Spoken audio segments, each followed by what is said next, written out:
नमस्कार दोस्तों, upgrade your skill YouTube channel में मैं आशीष कुमार आपका स्वागत करता हूं। आशा करता हूं आप सब स्वस्थ होंगे और अच्छे होंगे। आज के क्लास में हम पढ़ेंगे दोस्तों बायो से संबंधित एमसीक्यू, ठीक है, जो कि रहेगा जीव विज्ञान की प्रमुख शाखाओं से संबंधित हमारा आज का एमसीक्यू रहेगा। तो बिना लेट किए आज का क्लास स्टार्ट करते हैं। ठीक है, प्रश्न पहला रहा, हिमेटोलॉजी का अध्ययन खाली स्थान से संबंधित है। हिमेटोलॉजी का अध्ययन खाली स्थान से संबंधित है। तो ऑप्शन ए पौधों की प्रजनन प्रणाली, ऑप्शन बी रक्त, ऑप्शन सी जानवरों के खान पान की आदत और ऑप्शन डी हड्डियों। ठीक है, तो इसका आंसर हो जाएगा दोस्तों हिमेटोलॉजी का अध्ययन रक्त से संबंधित है। ठीक है, वैसी डेंड्रोलॉजी की बात करें तो डेंड्रोलॉजी का अध्ययन वृक्षों एवं झाड़ियों का अध्ययन।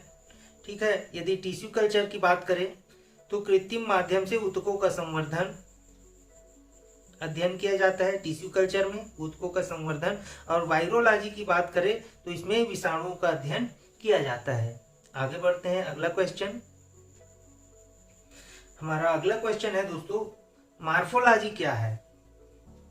तो ऑप्शन ए रहा कीड़ों का अध्ययन, ऑप्शन बी मानव विकास का अध्ययन, ऑप्शन सी जीव की आकृति, उसकी संरचना और विशिष्ट संरचनात्मक गुणों का अध्ययन और ऑप्शन डी जीव और पर्यावरण की परस्पर निर्भरता का अध्ययन मार्फोलॉजी में। तो इसका आंसर हो जाएगा दोस्तों मार्फोलॉजी का अध्ययन किया जाता है ऑप्शन सी जीव की आकृति, उसकी संरचना और विशिष्ट संरचनात्मक गुणों का अध्ययन किया जाता है मार्फोलॉजी में। ठीक है, और मार्फोलॉजी को ही अकारिकी बोला जाता है।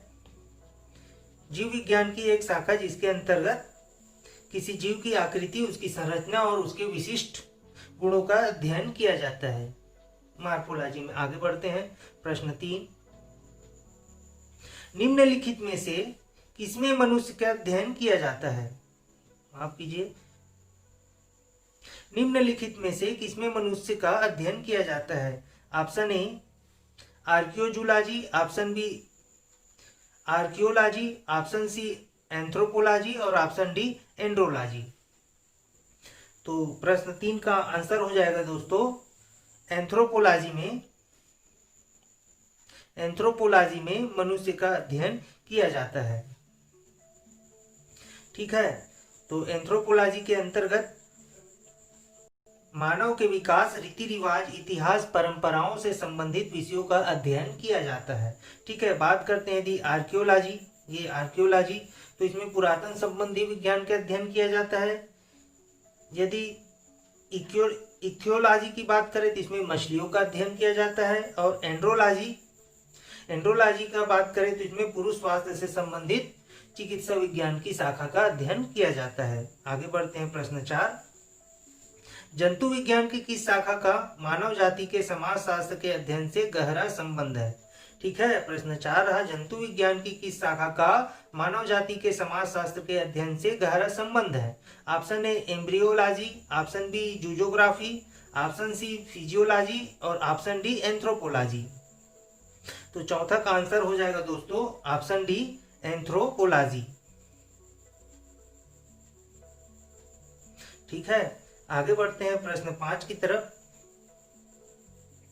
तो प्रश्न 5 रहा, निषेचन, विकास, विभाजन और विभिन्नता के अध्ययन को किस नाम से जाना जाता है। ठीक है, निषेचन, विकास, विभाजन और विभिन्नता के अध्ययन को किस नाम से जाना जाता है। ऑप्शन ए भ्रूण विज्ञान, option B physiology, option C अनुवांशिकी और ऑप्शन डी क्रमागत उन्नति। ठीक है, तो निषेचन, विकास, विभाजन और विभिन्नता के अध्ययन को भ्रूण विज्ञान नाम से जाना जाता है। तो पांचवा का आंसर हो जाएगा ऑप्शन ए भ्रूण विज्ञान। ठीक है, भ्रूण विज्ञान के अंतर्गत निषेचन, विकास, विभाजन और विभिन्नता का अध्ययन किया जाता है। यदि बात करें फिजियोलॉजी तो इसमें शरीर के क्रिया विज्ञान एवं कार्यकी का अध्ययन किया जाता है। यदि अनुवांशिकी की बात करें तो इनमें अनुवांशिकता तथा जीवों की विभिन्नताओं का अध्ययन किया जाता है।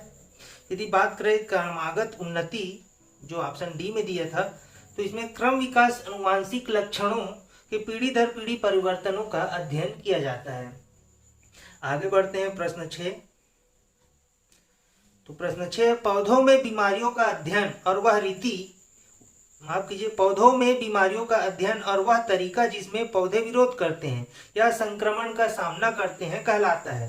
तो ऑप्शन ए विकृति विज्ञान, ऑप्शन बी क्रिया विज्ञान, ऑप्शन सी फाइटोपैथोलॉजी और ऑप्शन डी फोटोमार्फोजेनिस। ठीक है, तो इसका आंसर हो जाएगा दोस्तों छठवां का ऑप्शन सी फाइटोपैथोलॉजी। ठीक है, पौधे में बीमारियों का अध्ययन और वह तरीका जिसका पौधे विरोध करते हैं और यदि संक्रमण हो तो उसका सामना करते हैं, तो वह है फाइटोपैथोलॉजी। ठीक है, आगे बढ़ते हैं प्रश्न 7 की तरफ। तो प्रश्न 7 है, जीवित चीजों पर मृदा के प्रभाव का अध्ययन मृदा विज्ञान की किस शाखा के अंतर्गत किया जाता है। ठीक है, जीवित चीजों पर मृदा के प्रभाव का अध्ययन मृदा विज्ञान के किस शाखा के अंतर्गत किया जाता है। तो ऑप्शन ए है एंड्रोलॉजी, ऑप्शन बी है edaphology, option C agrobiology, option D desmology. तो 7वां का आंसर हो जाएगा दोस्तों ऑप्शन बी एडाफोलॉजी के अंतर्गत जीवो चीजों पर मृदा के प्रभाव का अध्ययन मृदा विज्ञान के एडाफोलॉजी के अंतर्गत किया जाता है। ठीक है, यदि बात करते हैं एंड्रोलॉजी, ऑप्शन ए में दिया था एंड्रोलॉजी, तो इसमें पुरुषों के बांझपन और यौन रोगों का अध्ययन किया जाता है। ठीक है, एंड्रोलॉजी में पुरुषों के बांझपन व यौन रोगों का अध्ययन किया जाता है। यदि बात करें एग्रोबायोलॉजी, जो कि ऑप्शन सी में दिया था, इसके अंतर्गत कृषि में पौधों का पोषण व जीवन का अध्ययन किया जाता है। यदि डेस्मोलॉजी, तो इसके अंतर्गत एनाटॉमी के अंतर्गत स्नायु बंध का अध्ययन किया जाता है।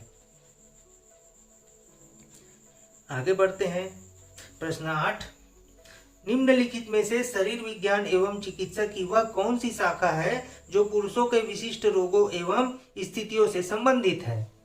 ठीक है, निम्नलिखित में से शरीर विज्ञान एवं चिकित्सा की वह कौन सी शाखा है जो पुरुषों के विशिष्ट रोगों एवं स्थितियों से संबंधित है। ऑप्शन है andrology, option B astacology, option C phycology और ऑप्शन डी डेस्मोलॉजी। तो 8वां का आंसर आ जाएगा दोस्तों ऑप्शन ए एंड्रोलॉजी। ठीक है, एंड्रोलॉजी के अंतर्गत शरीर विज्ञान एवं चिकित्सा की वह शाखा जो पुरुषों के विशिष्ट रोग एवं स्थितियों से संबंधित है, वह है एंड्रोलॉजी। ठीक है, यदि बात करें बाइकोलॉजी, जो कि ऑप्शन सी में दिया था, तो इसके अंतर्गत प्राकृतिक वातावरण में रहने वाले जीवों के बीच अंतर संबंधों का अध्ययन किया जाता है बाइकोलॉजी के अंतर्गत। ये सब भी मोस्ट इंपॉर्टेंट है दोस्तों। यदि एस्टाकोलॉजी की बात करें, जो ऑप्शन बी में दिया था, तो इसमें क्रेफिस का अध्ययन किया जाता है। यदि डेस्मोलॉजी की बात करें, जो ऑप्शन डी में दिया था, तो इसमें शरीर रचना के अंतर्गत स्नायु बंधन का अध्ययन किया जाता है। ठीक है, तो सभी इंपॉर्टेंट है, ये जरूरी नहीं है कि एंड्रोलॉजी करके पूछ दे आपसे, बाइकोलॉजी भी पूछ सकता है, एस्टाकोलॉजी भी पूछ सकता है और डेस्मोलॉजी भी पूछ सकता है, तो सभी इंपॉर्टेंट है। आगे बढ़ते हैं अगला क्वेश्चन। प्रश्न 9 रहा, निम्नलिखित में से चिकित्सा विज्ञान की कौन सी प्रशाखा यकृत के उपचार और अध्ययन से संबंधित है। तो option A helcology, option B hepatology, option C heterology और ऑप्शन डी जेरिएट्रिक्स। तो इसका आंसर हो जाएगा दोस्तों 9वां का ऑप्शन बी हेप्टोलॉजी। ठीक है, हेप्टोलॉजी के अंतर्गत यकृत के उपचार का अध्ययन किया जाता है। यदि बात करें हेल्कोलॉजी, जो कि ऑप्शन ए दिया था, तो इसके अंतर्गत अल्सर का अध्ययन किया जाता है। ठीक है, अल्सर का अध्ययन हेल्कोलॉजी के अंतर्गत किया जाता है। जेरिएट्रिक्स की बात करें, जो कि ऑप्शन डी में दिया था, तो इसमें बुजुर्गों के स्वास्थ्य की देखभाल के अध्ययन किया जाता है। आगे बढ़ते हैं प्रश्न 10, जीवों के वर्गीकरण से संबंधित जीव विज्ञान की शाखा को क्या कहते हैं। ठीक है, जीवों के वर्गीकरण से संबंधित जीव विज्ञान की शाखा को क्या कहते हैं। ये तो बहुत आसान लग रहा है।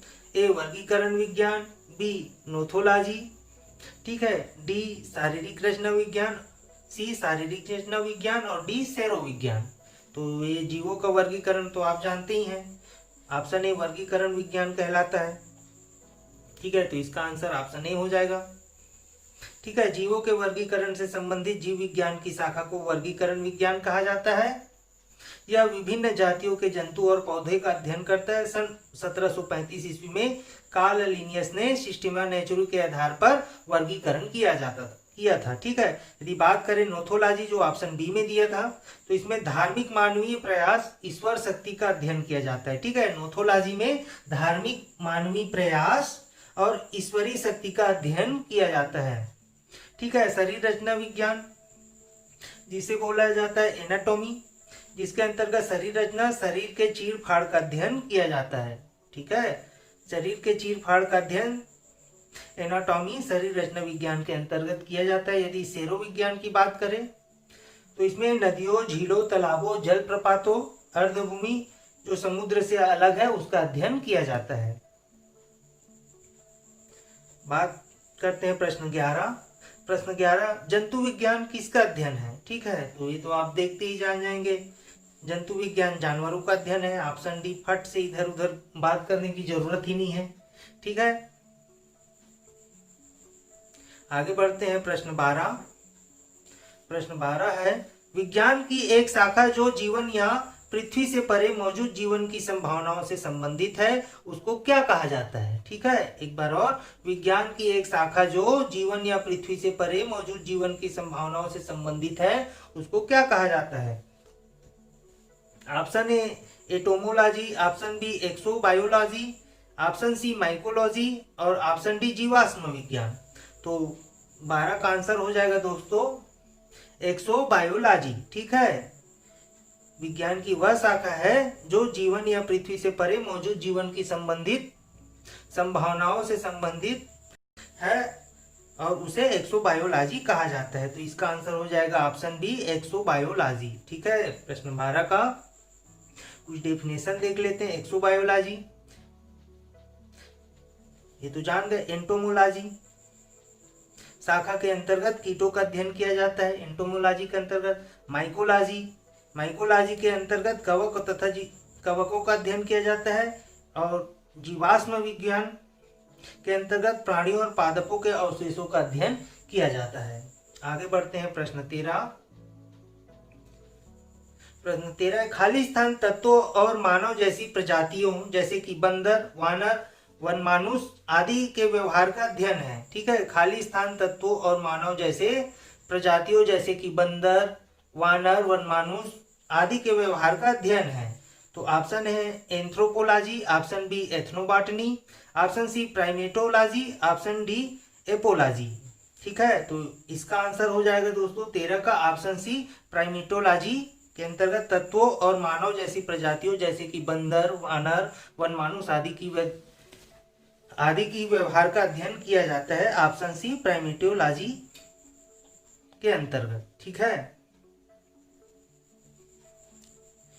लोक वनस्पति यदि बात करें एथनोबॉटनी तो इसके अंतर्गत वनस्पति विज्ञान की वह शाखा है जिसमें वनस्पति और लोगों के पारस्परिक संबंधों का वैज्ञानिक अध्ययन किया जाता है। ठीक है, एथनोबॉटनी के अंतर्गत वनस्पति विज्ञान वनस्पति एवं लोगों के पारस्परिक संबंधों का अध्ययन किया जाता है एथनोबॉटनी में। यदि बात करें एंथ्रोपोलॉजी जो कि ऑप्शन ए में दिया था एंथ्रोपोलॉजी, तो विज्ञान की वह शाखा है जिसमें मानव के विकास, रीति रिवाज, इतिहास, परंपराओं से संबंधित विषयों का अध्ययन किया जाता है। ऊपर पिछले प्रश्न में चर्चा किए थे। आगे बढ़ते हैं प्रश्न 14। प्रश्न 14 है, निम्नलिखित में से कौन सा मकड़ियों का अध्ययन है? ठीक है, निम्नलिखित में से कौन सा मकड़ियों का अध्ययन है? Option A arachnology, option B anthropology, option C apiology, option D sinology. तो 14 का आंसर हो जाएगा दोस्तों ऑप्शन ए आर्कनोलॉजी। ठीक है, ऑप्शन ए आर्कनोलॉजी के अंतर्गत मकड़ियों का अध्ययन किया जाता है। ठीक है, यदि बात करें एंथ्रोपोलॉजी ऑप्शन बी में दिया था, तो इसके अंतर्गत मानव की संस्कृति या सभ्यता का अध्ययन किया जाता है। एपिकोलॉजी, ठीक है, इसके अंतर्गत मधुमक्खियों का अध्ययन किया जाता है। सभी इंपॉर्टेंट है। साइनोलॉजी की बात करें तो इसमें कुत्तों का अध्ययन किया जाता है। ठीक है दोस्तों, आगे बढ़ते हैं प्रश्न 15।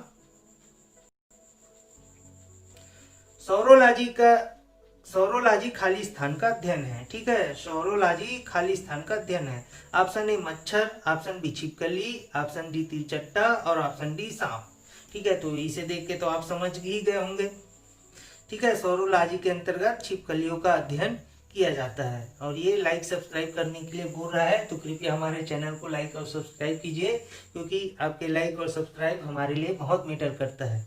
ठीक है, तो सौरोलॉजी के अंतर्गत छिपकली का अध्ययन किया जाता है, एंटोमोलॉजी के अंतर्गत कीट पतंगों का अध्ययन किया जाता है और सर्पेंटोलॉजी के अंतर्गत सर्पों का अध्ययन किया जाता है। तो ये थी जीव विज्ञान से संबंधित, जीव विज्ञान के विषयों से संबंधित MCQ। यदि आपको वीडियो अच्छा लगे तो कृपया हमारे चैनल को लाइक सब्सक्राइब जरूर कीजिए। धन्यवाद।